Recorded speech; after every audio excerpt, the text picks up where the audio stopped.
রাত ১২টায় আপনাদের সবাইকে স্বাগতম। এখানে আপনি পাবেন হাড় কাঁপানো কিছু অদ্ভুত রহস্যময় গল্প। প্রতিবার একটি নতুন সম্পৃক্ত গল্প নিয়ে আমরা হাজির।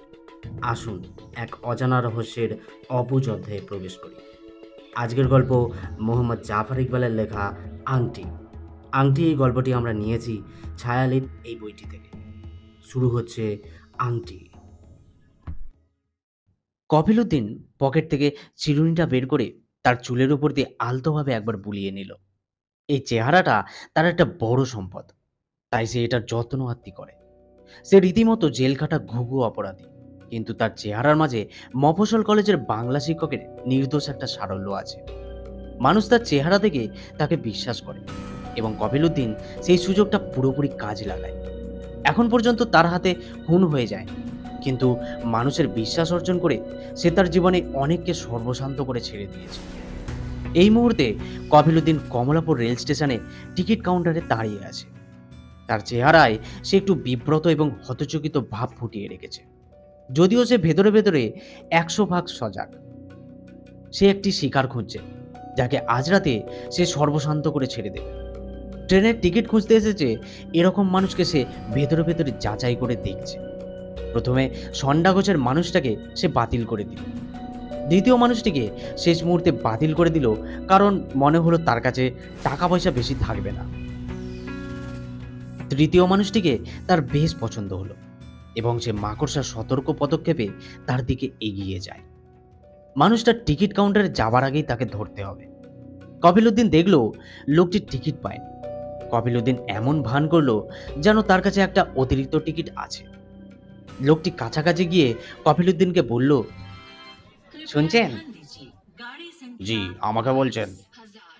হ্যাঁ, আমি একটা ছোট্ট ঝামেলার মাঝে পড়েছি। কপিলউদ্দিন মুখে চমৎকার একটা বিব্রত ভাব ফুটিয়ে তুলল। কি ঝামেলা? আমার আর এক বন্ধু আজ রাতে সিলেট যাবার কথা। ফার্স্ট ক্লাস বাড়তে দুটো টিকিট ছিল।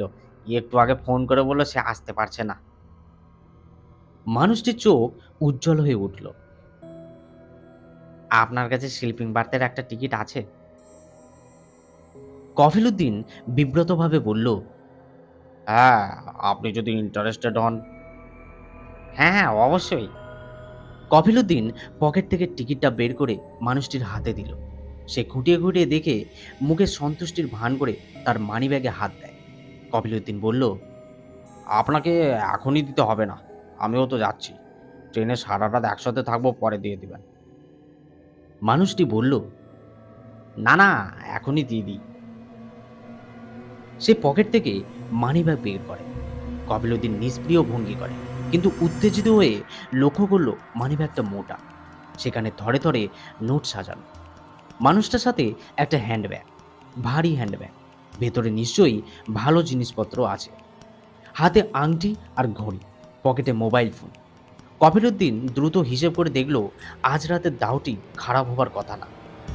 এখন সব ভালোই ভালোই শেষ করতে পারলে হয়। দুজনের কেবিন, নিচের বাত কফিলউদ্দিনের, উপরের বাতটি মানুষটির। দুজনে যখন আরাম করে বসেছে, তখন লম্বা হুইসেল দিয়ে ট্রেনটি মোটামুটি সময় মতো ছেড়ে দিল। অ্যাটেন্ডেন্ট এসে মাথা ঢুকিয়ে বলল, স্যার, আপনারা কিন্তু রাতে জানালাটা বন্ধ রাখবেন। কফিলউদ্দিন বলল, তুমি চিন্তা করো না, আমরা বন্ধ করে দেবো। চোর চাচরে দেশ ভরে গেছে। অ্যাটেন্ডেন্ট চলে যাওয়ার পর কফিলউদ্দিন একটা হতাশ ভঙ্গিতে মাথা নাড়ল, বলল, দেশের অবস্থা দেখছেন, একজন মানুষ ট্রেনের জানলা খোলা রেখে ট্রাভেল করতে পারে না। সঙ্গী মানুষটি বলল, কোন জায়গায় জানলা খোলা রাখতে পারে? কফিলউদ্দিন মাথা নাড়ল, বলল, তা ঠিক। তারপর সে ঢাকা শহরে আসার পর একজন মানুষ কিভাবে অপরাধের পাল্লায় সর্বশান্ত হয়েছে তার একটা নিখুঁত বর্ণনা দিল। বানানো গল্প, কিন্তু এই মানুষটার সেটা বোঝা সম্ভব না। সবকিছু পরিকল্পনা মতো চলতে থাকলে এখন এই মানুষটিরও ব্যক্তিগত অভিজ্ঞতা থেকে একটা গল্প বলার কথা, কিন্তু মানুষটি তার চেষ্টা করলো না। সম্ভবত নিজের গাড়িতে চলাচল করে, হাইজ্যাক ছিনতাই দেখেন। কপিলউদ্দিন তার ব্যাগ খুলে একটা ইংরেজি বই বের করলো। তার পড়াশোনা নেই, বানান করেও ইংরেজি পড়তে পারে না। কিন্তু এই মানুষটার বিশ্বাস অর্জন করার জন্য এগুলো দরকার। বইটা সিটের উপর উপর করে রেখে সে পকেট থেকে মোবাইল বের করে, একটা নম্বর ডায়াল করে তার কাল্পনিক স্ত্রীর সাথে কথা বলার অভিনয় শুরু করে। হ্যালো রোমানা। প্রথমে কিছু একটা শোনার অভিনয় করল, বলল, না না, কিছু দরকার নেই। এত সকালে বেচারা ড্রাইভারের স্টেশনে আসার কোনো দরকার নেই। আমি একটা স্কুটার নিয়ে নেব। আবার কিছুক্ষণ বিরতি দিয়ে এবং হু হা করে জিজ্ঞাসা করলো, হ্যাঁ, গিন্নি কি করে? দাও দেখি, তার সাথে একটু কথা বলি। কপিলউদ্দিন তারপর একটা ছোট্ট মেয়ের সাথে খানিকক্ষণ কাল্পনিক কথাবার্তা বলল। সঙ্গী মানুষটি পুরো কথাবার্তা মনোযোগ দিয়ে না শুনলেও যেটুকু শুনেছে তাতেই তাকে একজন সচ্ছল ভালো মানুষ, বিবাহিত সুখী পারিবারিক মানুষ হিসাবে ধরে নেয়। মোবাইলটা রেখে কপিলউদ্দিন সঙ্গী মানুষটার সাথে আবার একটু আধটু কথাবার্তা বলল। মানুষটি একটু কম কথার মানুষ, কিন্তু শেষ পর্যন্ত আলাপে টেনে আনা গেল। প্রাইভেট ফার্মে চাকরি করে, নিঃসন্তান এবং বিপত্নী। স্ত্রীকে নিশ্চয়ই খুব ভালোবাসে, কারণ তার কথা বলার সময় আঙুলের আংটিটাতে বারবার হাত বুলিয়ে দেখল। নিশ্চয়ই বিয়ের আংটি।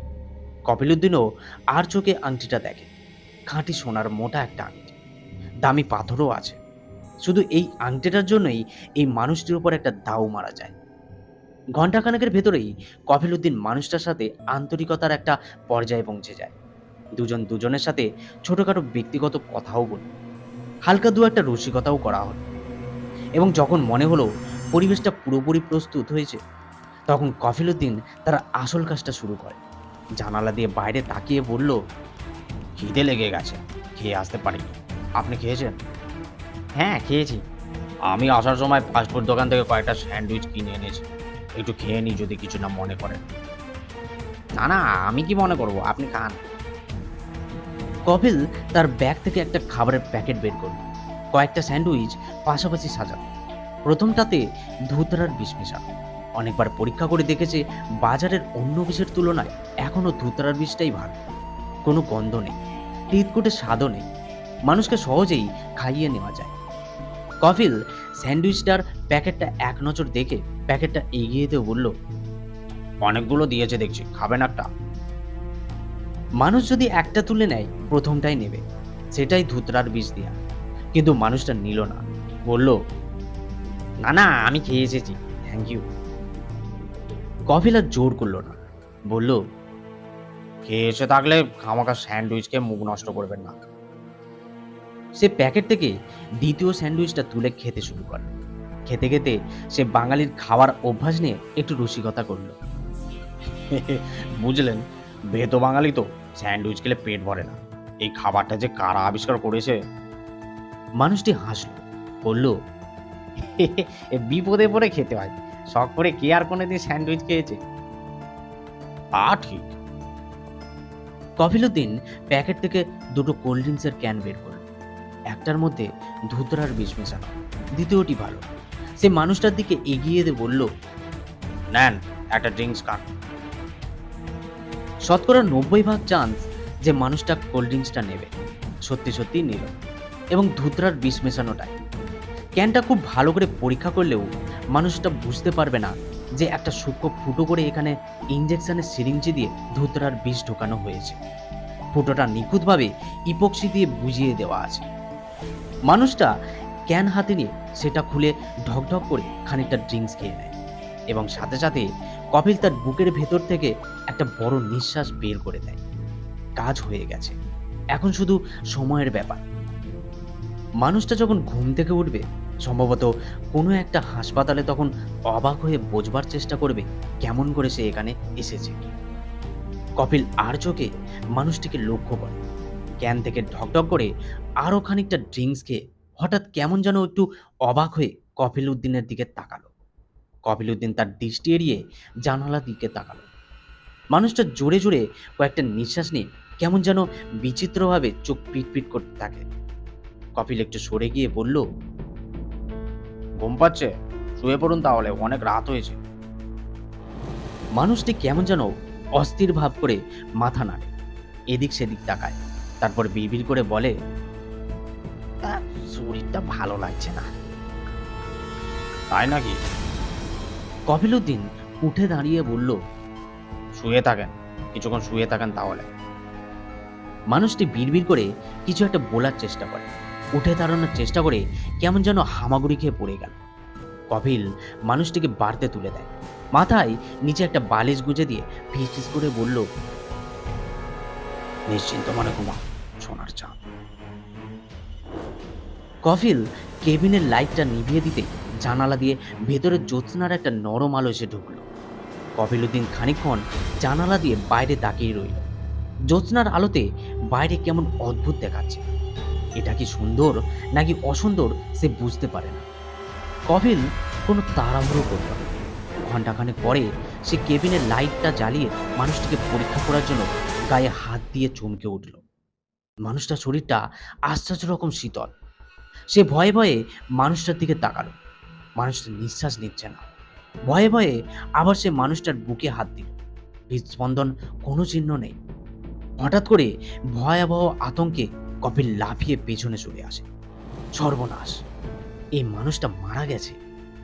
কপিলউদ্দিনের ইচ্ছা হলো ভয়ঙ্কর একটা চিৎকার করে কেবিনের দরজা খুলে বের হয়ে যায়, কিন্তু সে জানে এটা সে করতে পারবে না। তাকে এখন এই মৃত মানুষটির দেহ নিয়ে এই কেবিনে বসে থাকতে হবে। কপিলউদ্দিন হঠাৎ কুলকুল করে ঘামতে থাকে। অনেক কষ্ট করে কপিলউদ্দিন নিজেকে শান্ত করল। এখন যদি সে নিজের মাথা ঠান্ডা না রাখে তাহলে ভয়ানক বিপদে পড়ে যেতে হবে।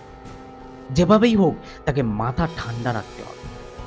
ঠান্ডা মাথায় খুব সাবধানে পরের স্টেশনে নেমে যেতে হবে। যতক্ষণ পরের স্টেশন না আসে ততক্ষণ তাকে চুপ করে বসে থাকতে হবে। ঠিক তখন ট্রেনটা আস্তে আস্তে থেমে যায়। এখানে সে নেমে যেতে পারে, কিন্তু মানুষটার মানি ব্যাগ, ঘড়ি, আংটি কিছুই এখনো নেওয়া হয়। এত কষ্ট করে শেষে সে শুধু খালি হাতে নেমে যেতে পারে না। কপিলউদ্দিন মানুষটার পকেটে হাত দিয়ে তার মানি ব্যাগটা খুঁজতে থাকে। ঠিক তখন জানালায় একজন মানুষের মুখ দেখা গেল। মানুষটি অবাক হয়ে ভেতরে তাকিয়ে আছে। কপিলউদ্দিন লাফিয়ে সরে এলো, জানালার কাছে গিয়ে জিজ্ঞাসা করলো, কি কি কি চাও? নেবে নাকি ঠান্ডা পানি নেবে নাকি? আবার মিনারেল ওয়াটার, ঠান্ডা পানি নেবে নাকি? ঠান্ডা পানি? না না, লাগবে না। মানুষটা সরে যাবার পরেও সে জানালা থেকে সরল না। কেউ যেন দেখতে না পারে ভিতরে কি হচ্ছে। একটু পরে ট্রেনটা আবার ছেড়ে দিল। কপিলউদ্দিন এসে মানুষটির পকেট থেকে মানিব্যাগটা বের করে। ভেতরে নোটগুলো বেশিরভাগ 500 টাকার নোট। এখন গোনার সময় নেই, কিন্তু চোখ বন্ধ করে 8-10 হাজার টাকা হয়ে যাবে। কপিল হাত থেকে ঘড়িটা খুলে নেয়, বুক পকেট থেকে মোবাইল টেলিফোনটাও নেয়। বাম হাতের মাঝখানের আঙুলে তার বিয়ের আংটিটা খুলতে অনেক সময় নিল। আংটিটা শক্ত হয়ে আটকে গেছে, টেনে খোলা যাচ্ছিল না।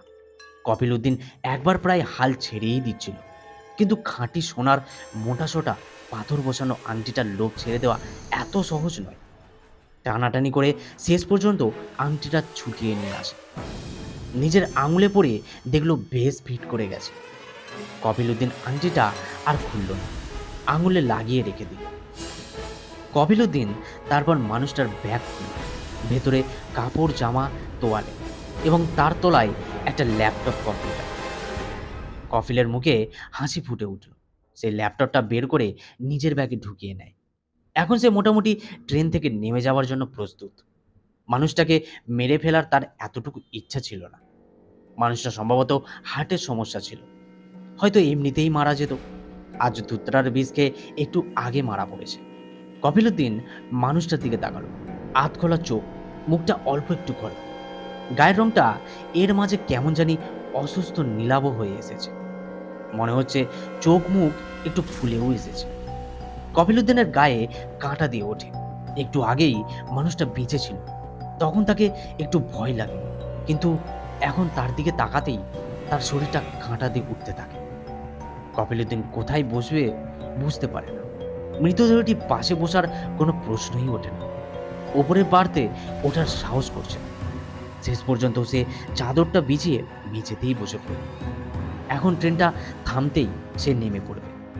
মেঝেতে বসে যাবার পর কপিলউদ্দিনের চোখ একটু পর পর মৃতদেহটার দিকে যেতে লাগলো, এবং প্রতিবারেই সে চমকে উঠতে লাগলো।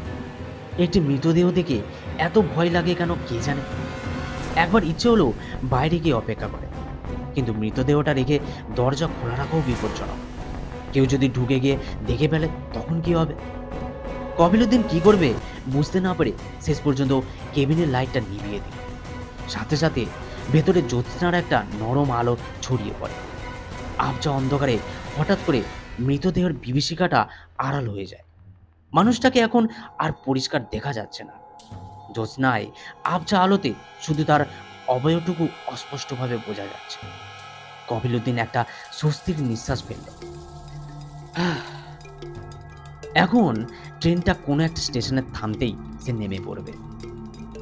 ট্রেনটা থামার কোনো লক্ষণ দেখল না। গভীর রাতে জ্যোৎস্নার আলোতে গ্রাম, ক্ষেত, নদী, গাছপালা ভেঙে ট্রেনটা ছুটে যেতে থাকে। কপিলউদ্দিন অপেক্ষা করতে থাকে। ঠিক কী কারণ জানা নেই, তার ভেতরে হঠাৎ অন্য এক ধরনের আতঙ্ক এসে ভর করে। অশরীর আতঙ্ক। কপিলউদ্দিন চোখ বুজে বসে থাকে। সে ভুলে যাওয়ার চেষ্টা করে এই কেবিনের বাড়তে একটা মৃতদেহ শুয়ে আছে এবং হাতে স্পর্শ করে ছোঁয়া যায় এরকম দূরত্বে সে মেঝেতে বসে অপেক্ষা করছে ট্রেনটি থামার জন্য। হঠাৎ তার মনে হলো কেউ যেন তার ঘাড়ে স্পর্শ করেছে। কপিলউদ্দিন আতঙ্কে চমকে উঠে চোখ খুলে তাকায় এবং একটা আর্ত চিৎকার করে ওঠে। জ্যোৎস্নার আলোতে সে স্পষ্ট দেখতে পেল সামনের বাড়তে মৃতদেহটি উঠে বসেছে। চলন্ত ট্রেনটা দুলছে, কিন্তু তার ভেতরে বসে থাকা মৃতদেহটি আশ্চর্যরকম। কপিলউদ্দিন বিস্ফারিত চোখে তাকিয়ে রইল এবং তার মাঝে দেখতে পেল মৃতদেহটি আবার হাত বাড়িয়ে তার ঘাটটি স্পর্শ করেছে। ভয়ঙ্কর আতঙ্কে তার ছুটে যাওয়ার একটা অদম্য ইচ্ছা তার মাঝে জেগে উঠল। কিন্তু সে কোথায় ছুটে যাবে? কোন দিকে ছুটে যাবে? মৃতদেহটি কিছু একটা বলছে, কথাটা সে শুনতে পেল না, কিন্তু অসুস্থ এক ধরনের দুর্গন্ধ তার নাকে এসে ধাক্কা দেয়। মৃতদেহটি আবার কথা বলল, খসখসে এক ধরনের কণ্ঠস্বর, চাপা গলায় বলছে, আন্টি।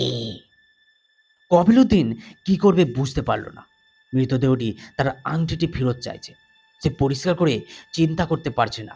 বিকারগ্রন্ত মানুষের মতো সে তার আংটি খোলার চেষ্টা করে, কিন্তু সেটা আঙুলে আটকে গেছে, টেনে খুলতে পারছে না।